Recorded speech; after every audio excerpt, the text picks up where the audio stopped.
رکھو، میرا دل گھبرا رہا ہے، یہاں سے چلے چلو۔ حسین نے تسلی دی، دلاسا دیا۔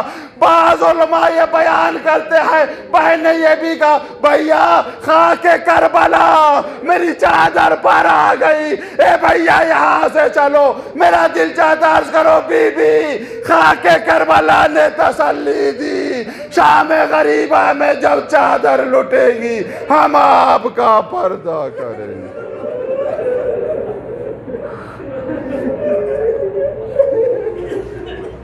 سَيَعْلَمُ الَّذِينَ ظَلَمُوا يَوْمَ الْقِيَامَةِ ماتم حسین۔